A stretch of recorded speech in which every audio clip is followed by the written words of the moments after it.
Hi, my name is Kim Brook and I live in Lawrence, Kansas.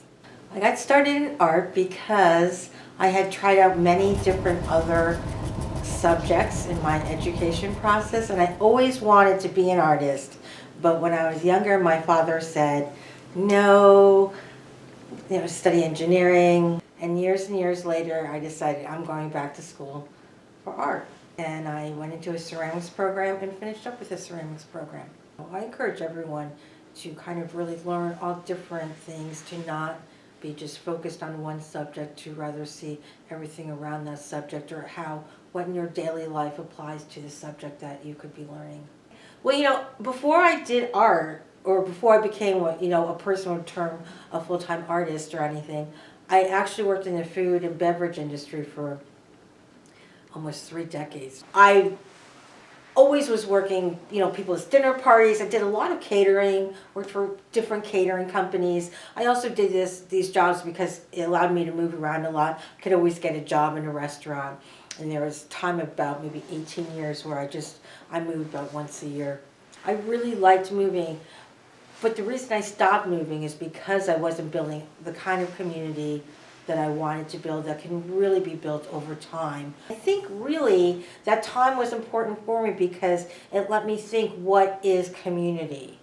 So when I came to Lawrence and I made a commitment to myself to finish school and to build what I thought was community. What's natural to me is doing it around food events. So even when I have an art event, it becomes kind of a food event. Because I've also noticed that people really like that. It's a lot easier to get people to come to food events than it is just straight up different no food events.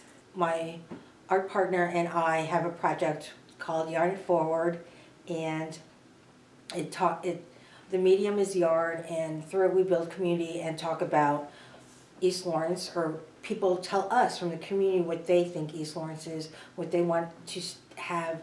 And in this work, we have gathered people's thoughts, and then they crochet different types of things. We teach crocheting, we teach other things to make with yarn. But it was really amazing because the number of people that came and said to us, wow, this is really great. I've always wanted to learn how to do this, or I didn't know. It was held at the Sunrise Project. I didn't know anything about the Sunrise Project. Or, oh wow, I'm learning more about East Lawrence. Or this is such a great way to just get together. And what was really special about it is that people wanted to continue it. They were like, can we do more of these? And doing Soup and Stitch, it made an important transition in how I think about the continuance of community rather than just having a moment of community.